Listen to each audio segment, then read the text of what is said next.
परिष्कार क्लासेस सरदार सर के YouTube channel में आपका स्वागत है। हमारा जो पहला जो टॉपिक था पाचन तंत्र, उसका दूसरा भाग हम आज शुरुआत करते हैं उसकी। पाचन तंत्र में हमने लास्ट के जो वीडियो में देखा था, उसमें हमने जो अमाशय है, अमाशय से जो भोजन है वो कहाँ पे पहुँचाया था? छोटी आंत में पहुँचाया था। छोटी आंत में हमने देखा था कि भोजन का सर्वाधिक पाचन कहाँ होता है? छोटी आंत में होता है। पचित भोजन का अवशोषण भी कहाँ होता है? छोटी आंत में होता है। छोटी आंत को छोटी आंत क्यों कहते हैं? क्योंकि इसका व्यास कम होता है, इसलिए इसको छोटी आंत कहते हैं। छोटी आंत में देखिए, जो अमाशय से जो भोजन जाता है वह तरल रूप में जाता है। ठीक है, जैसा मैंने बताया था कि पिछले टॉपिक में बताया था कि मुख पाचन तंत्र की जो शुरुआत होती है वो कहाँ से होती है? मुख से होती है। मुख से भोजन कहाँ आता है? ग्रसनी में आता है। ग्रसनी से कहाँ आता है? ग्रसिका में आता है। ग्रसिका से कहाँ आता है? अमाशय में आता है। और अमाशय से कहाँ आता है? छोटी आंत में आता है। और छोटी आंत से अपचित भोजन कहाँ जाता है? बड़ी आंत में जाता है। तो देखिए, हमने भोजन पिछले जो वीडियो है उसमें अमाशय तक पहुंचाया था। अमाशय में मैंने बताया था कि जठर रस पाया जाता है। क्या पाया जाता है? जठर रस। इसमें बहुत बार प्रश्न पूछा गया है कि बताइए जठर रस में कौन सा एंजाइम नहीं पाया जाता? जैसे कौन सा नहीं पाया जाता? पेप्सिन, 2 नंबर रेनिन, 3 नंबर आपका ट्रिप्सिन,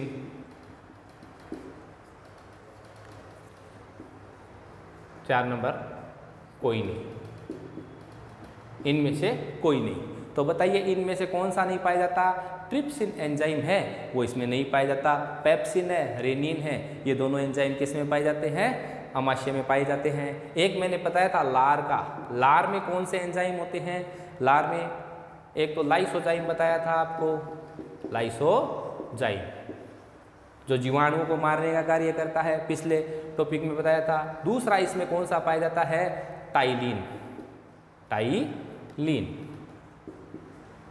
टाइलिन एंजाइम, जिसको अपन एमाइलेज भी कहते हैं। क्या कहते हैं? कई बार एमाइलेज आ जाता है। तो एक ही बात है, टाइलिन, इसकी जो स्पेलिंग है वो किससे स्टार्ट होगी? पी से, पटाइलिन, टाइलिन। तो ये टाइलिन एंजाइम है वो किस में पाया जाता है? लार में पाया जाता है। एक व्यक्ति एक दिन में कितनी लार स्त्रावित करता है? तो लगभग 1.5 लीटर। एक दिन में एक व्यक्ति कितनी लार का स्त्रावण करता है? 1.5 लीटर। लार का कार्य क्या करता है? लार भोजन को लसलसा बनाती है, जिसे भोजन है वो कैसा होता है? खाने योग्य या निगलने योग्य बनता है।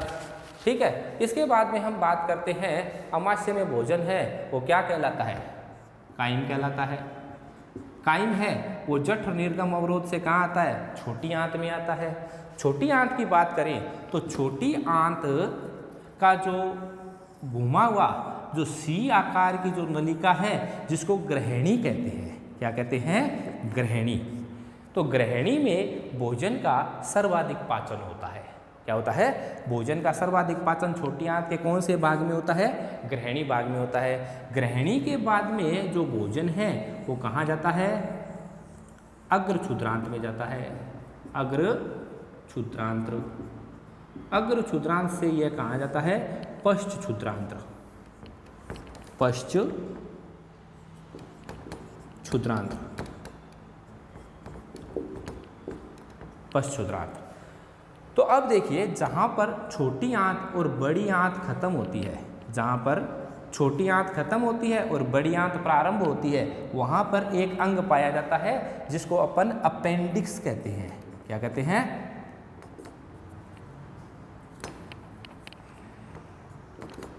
अपेंडिक्स, या इसको कर्मी परिसेशिका कहते हैं। यह हमारे एक अंदर अवशेषीय अंग है। क्या है? अवशेषीय अंग है। ये सेलुलोज के पाचन में महत्वपूर्ण भूमिका निभाता है। अब देखिए, छोटी आंत होती है, छोटी आंत के अंदर ऐसे संरचनाएं पाई जाती है, उभरी हुई संरचना पाई जाती है, जिनको अपन अंकुर कहते हैं। क्या कहते हैं? अंकुर, या इनको विली भी कहा जाता है, अंकुर या विली। इनके ऊपर छोटे छोटे और सूक्ष्म संरचनाएं पाई जाती है जिन्हें माइक्रोविली या सूक्ष्म अंकुर कहते हैं। सूक्ष्म अंकुर या माइक्रोविली कहा जाता है। ये जो माइक्रोविली है या जो अंकुर है, ये क्या करती है, जब भोजन का पाचन होता है, पचित भोजन को अवशोषण करने का कार्य करता है। इसके कारण अंकुर और सूक्ष्म अंकुर के कारण जो छोटी आंत है उसकी अवशोषण सतह का जो क्षेत्रफल है वो बढ़ जाता है। तो इस प्रकार अपन कहते हैं कि छोटी आंत में भोजन का सर्वाधिक पाचन होता है और जो सर्वाधिक अवशोषण होता है वो भी छोटी आंत में होता है। ये छोटी आंत से प्रश्न बनता है। इसके बाद में देखिए, जो छोटी आंत में जो अमाशय से जो भोजन जाता है, क्योंकि मैंने बताया था कि अमाशय में उपस्थित भोजन को क्या कहते हैं, काइम। काइम जब छोटी आंत में आ जाता है तो इसको काइल कहा जाता है। क्या कहा जाता है, काइम और काइल। तो अपन कहते हैं कि मुख गुहा से निकलने वाले भोजन को क्या कहते हैं, बोलस। अमाशय में उपस्थित भोजन को क्या कहते हैं, काइम। और जो छोटी आंत या आंतों में उपस्थित भोजन है उसको क्या कहा जाता है, काइम। ठीक है, ये चीज ध्यान में रखना। इसके बाद में हम बात करते हैं बड़ी आंत की। बड़ी आंत क्या करती है, एक तो देखिए बड़ी आंत के अंदर जो अपचित भोजन होता है, अपचित भोजन के अंदर जल की अत्यधिक मात्रा होती है। तो जल का जो अवशोषण है या कई प्रकार के जो ऐसे पदार्थ है जो शरीर के लिए लाभदायक होते हैं, उनका अवशोषण कहाँ होता है, बड़ी आंत में होता है। जैसा मैंने बताया कि जो छोटी आंत है उसके 3 भाग होते हैं। कितने भाग होते हैं, 3 भाग। पहला भाग कौन सा है, ग्रहणी। कौन सा भाग है, ग्रहणी। दूसरा भाग कौन सा है, अग्र क्षुद्रांत्र। अग्र क्षुद्रांत्र। और तीसरा भाग कौन सा है, पश्च क्षुद्रांत्र। तो ये जो पश्च क्षुद्रांत्र है ये बड़ी आंत से मिलता है। किससे मिलता है, बड़ी आंत से मिलता है। और बड़ी आंत से मिलने के बाद में जहाँ पर दोनों मिलते हैं, यहाँ पर एक 5 से 7 सेंटीमीटर लंबी एक नलिका पाई जाती है जिसे अपेंडिक्स कहते हैं। ये हमारे अंदर एक अवशेषी अंग है। क्या है, अवशेषी अंग है। अवशेषी अंग वेस्टिजियल ऑर्गन बोलते हैं, अवशेषी अंग।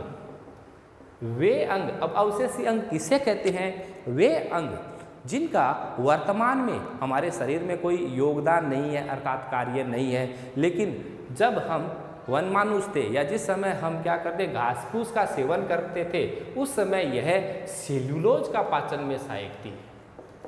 किसके सहायक थी, किसके पाचन में, सेल्यूलोज के पाचन में। अब हमारे अंदर सेल्यूलोज का पाचन नहीं होता। तो अपन कह सकते हैं अवशेषी अंग वे अंग होते हैं जिनका भूतकाल में कार्य था लेकिन वर्तमान काल में हमारे शरीर में इसका कोई कार्य नहीं है। जिस प्रकार हमने दांतों में भी देखा था कि दांतों में भी जो अक्कल दाढ़ है, अक्कल दाढ़ या विजडम टीथ, वो भी क्या है, एक अवशेषी अंग है। क्या है, अवशेषी अंग है। तो इस प्रकार मनुष्य के शरीर के अंदर 100 से ज़्यादा अवशेषी अंग पाए जाते हैं जिनका वर्तमान समय में हमारे कोई कार्य नहीं है लेकिन भूतकाल में उनका कार्य था, इसलिए इनको अवशेषी अंग कहा जाता है। तो हम बात कर रहे थे छोटी आंत के 3 भाग, ग्रहणी, अग्र क्षुद्रांत्र और पश्च क्षुद्रांत्र। इसको के बाद में हम पर बात करते हैं बड़ी आंत की। इसकी बड़ी आंत की। बड़ी आंत के भी कितने भाग होते हैं, 3 भाग होते हैं। कितने भाग होते हैं, 3 भाग होते हैं। बड़ी आंत का जो यह भाग है ये अंधनाल कहलाता है। क्या कहलाता है, अंधनाल, जहाँ पर छोटी आंत और बड़ी आंत पाई जाती है, दोनों का मिलन होता है, जहाँ पर दोनों का जंक्शन है, यहाँ पर इस भाग को अंधनाल कहते हैं। ठीक है, इस भाग में कई प्रकार के जीवाणु पाए जाते हैं। क्या पाए जाते हैं, जीवाणु। ये जीवाणु हमारे लिए लाभदायक होते हैं। यह कई प्रकार के पदार्थों का स्त्रावण करते हैं, कई पदार्थों का अवशोषण करते हैं, जिससे शरीर को क्या होता है, फायदा होता है। अर्थात अपन कह सकते हैं जैसे ई कोलाई जीवाणु है, ये ई कोलाई जीवाणु होता है, ये हमारे लिए क्या होता है, लाभदायक होता है, जो अंधनाल में पाया जाता है। इसके बाद में हम बात करते हैं अंधनाल के बाद में बृहदांत्र। दूसरा भाग कौन सा हो गया, बृहदांत्र। बृहदांत्र के बाद में जो तीसरा भाग हो गया, ये हो गया मलाशय। कौन सा भाग हो गया, मलाशय। मलाशय जो बड़ी आंत होती है, जो ये जो बड़ी आंत है, बड़ी आंत का जो अंतिम भाग है ये क्या कहलाता है? मलाशय कहलाता है, जिसमें अपचित भोजन मल के रूप में क्या रहता है? इकट्ठा रहता है और इसे बहिक्षेपण विधि के द्वारा या बाद में अपचित भोजन को मलाशय के द्वारा बाहर त्याग दिया जाता है। तो इस प्रकार ये पाचन के तंत्र में जो अंतिम भाग है वो मलाशय हो गया और शुरुआत कौन से हो गई? मुख से। अब बात करते हैं हम पाचन की। तो देखिए, पाचन जैसा मैंने बताया था कि पाचन किसे कहते हैं?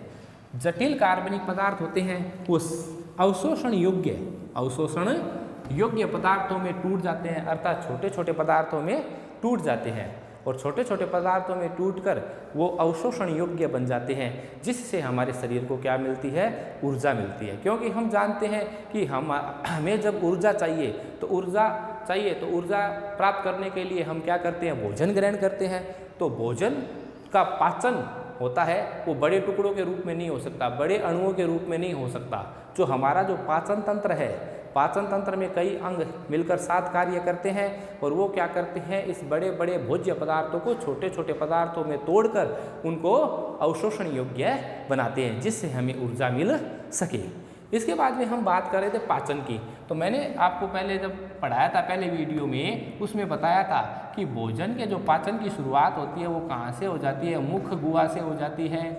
कई बार मुख भी आ जाता है, एक ही बात है, मुख या मुख गुहा। तो मुख गुहा में किसका पाचन होता है? कार्बोहाइड्रेट का पाचन होता है। किसका? कार्बोहाइड्रेट का। और कार्बोहाइड्रेट का पाचन कौन करता है? कार्बोहाइड्रेट का पाचन कौन करेगा? इसमें लार में उपस्थित कौन सा एंजाइम?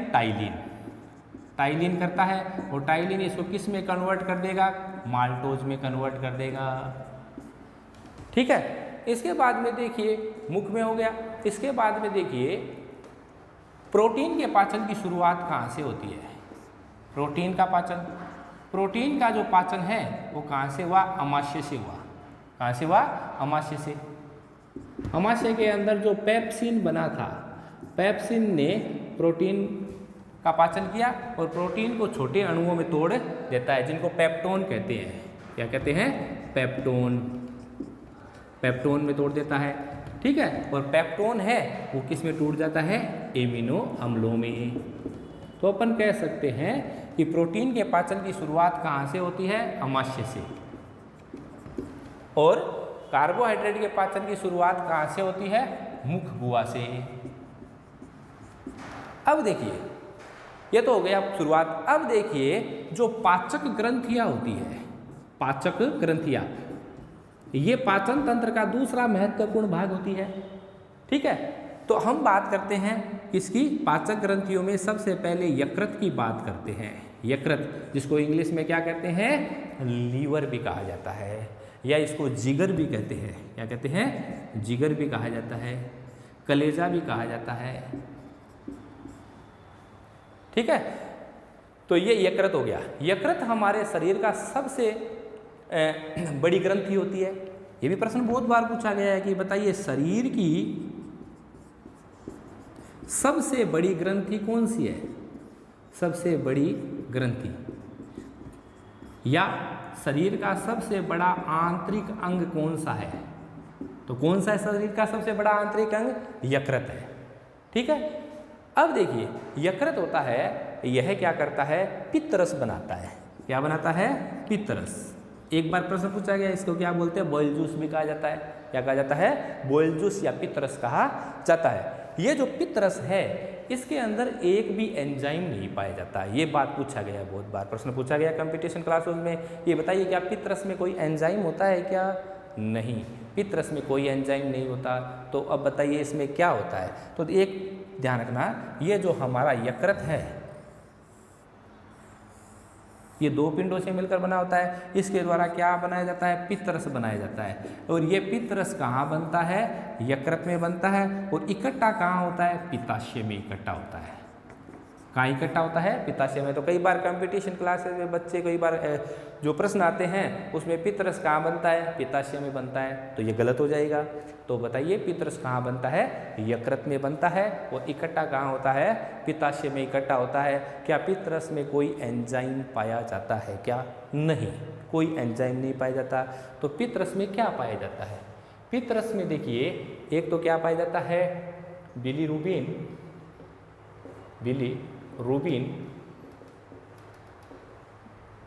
नामक वर्णक नामक पीले रंग का वर्णक पाया जाता है। और एक विलीवर्डिन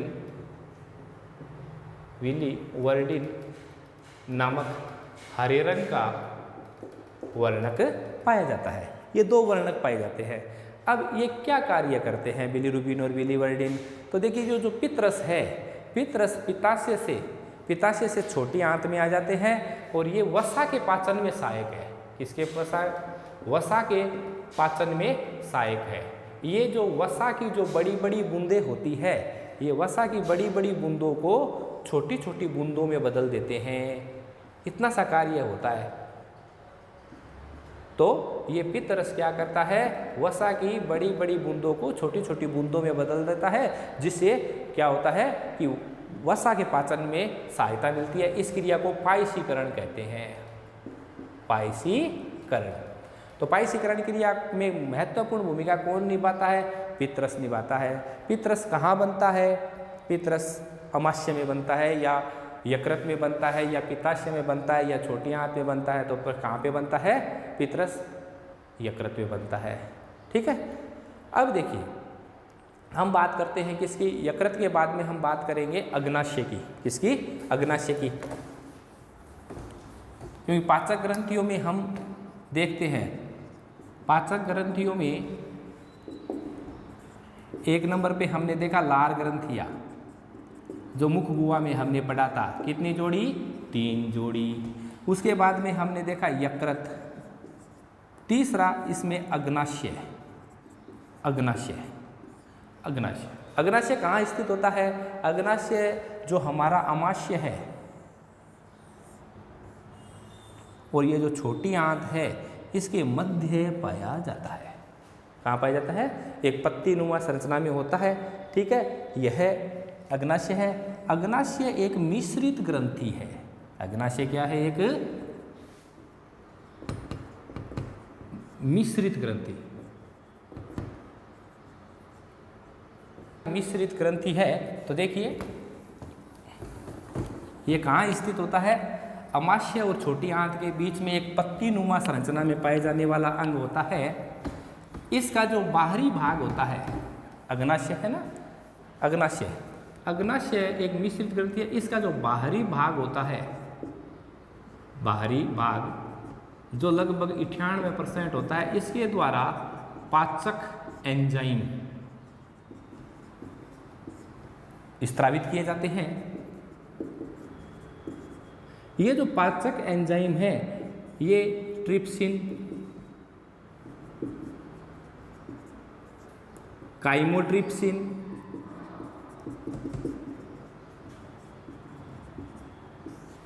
प्रोकार्बोक्सीपेप्टाइडेज,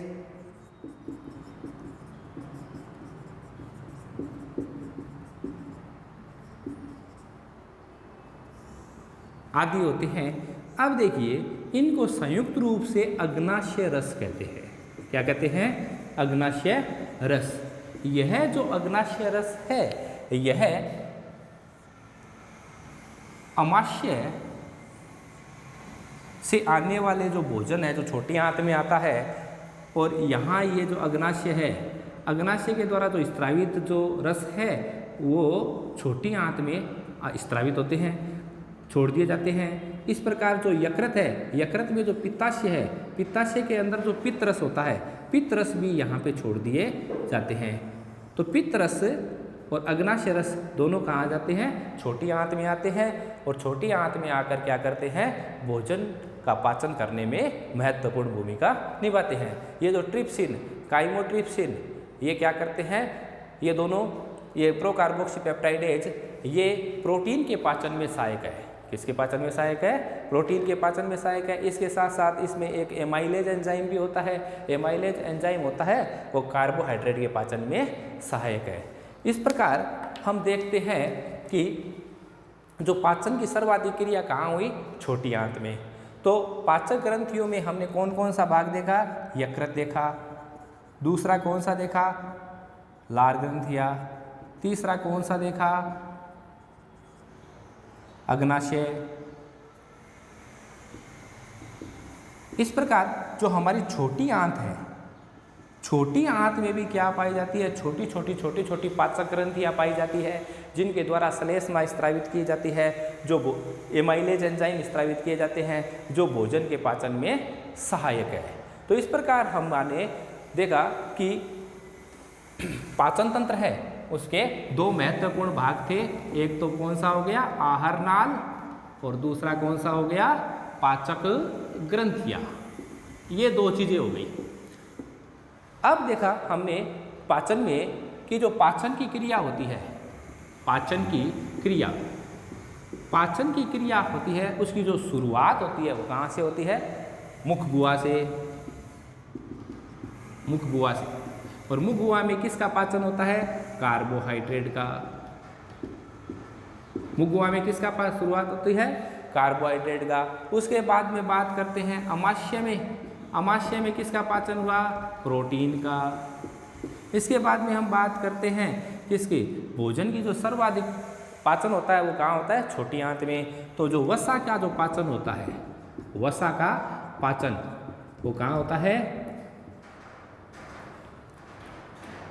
छोटी आंत में। तो इस प्रकार हम देखते हैं कि एक तो प्रश्न ये बन जाता है, कार्बोहाइड्रेट के पाचन की शुरुआत मुख गुहा से, प्रोटीन के पाचन की शुरुआत अमाशय से, वसा के पाचन की शुरुआत या वसा का पाचन कहाँ से होता है? छोटी आंत से।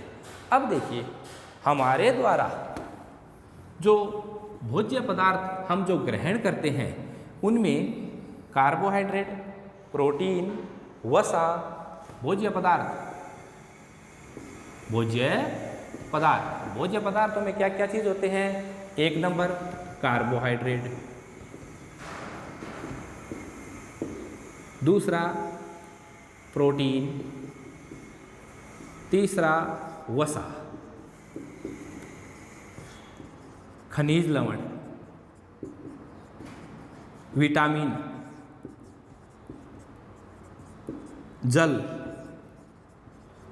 रेसे, ये हमारे भोजन में पाए जाने वाले मुख्य घटक है। इनमें पाचन किसका होता है? इन तीन का ही होता है। इन तीनों का क्या होता है? चारों का क्या होता है? सीधा अवशोषण होता है। तो मैंने आपको बताया कि कार्बोहाइड्रेट के पाचन की शुरुआत कहाँ होती है? मुख गुहा से। प्रोटीन का कहाँ होता है? अमाशय से। वसा का पाचन कहाँ होता है? छोटी आंत में। अब देखिए कार्बोहाइड्रेट का जो पाचन है वो शुरुआत कहाँ से हुई? मुख गुहा से। मुख गुहा में देखिए जो कार्बोहाइड्रेट का पाचन, तो सबसे पहले अपन देखते हैं कार्बोहाइड्रेट, या ऊपर लिख देते हैं ताकि आपको स्पष्ट दिखे।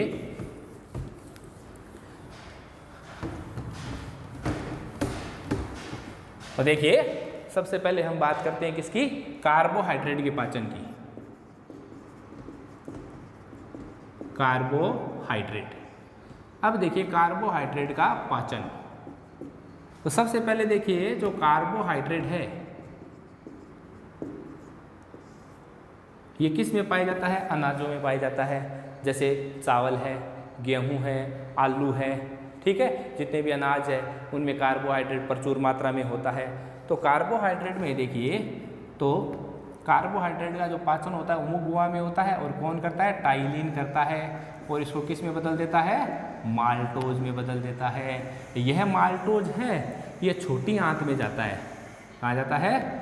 छोटी आंत में। क्योंकि कार्बोहाइड्रेट है ये एक अपन आगे टॉपिक पढ़ेंगे, जब भोज्य पदार्थ पढ़ेंगे ना उसमें हम देखेंगे जो कार्बोहाइड्रेट है ये पॉलीसेकेराइड है, ये डाइसेकेराइड है, और ये जो माल्टोज है ये डाइसेकेराइड है। इसको माल्टोज को जो माल्टेज एंजाइम है ये किस में बदल देता है? ग्लूकोज में बदल देता है। ग्लूकोज प्लस ग्लूकोज, ठीक है। तो कुल मिलाकर के प्रश्न अपने पाचन तंत्र में केवल यह बनता है कि कार्बोहाइड्रेट के पाचन से क्या बनता है? ग्लूकोज बनता है। इसके बाद में हम बात करते हैं किसकी, माल्टोज के बाद में देखिए 2 नंबर अपन देखते हैं प्रोटीन का पाचन।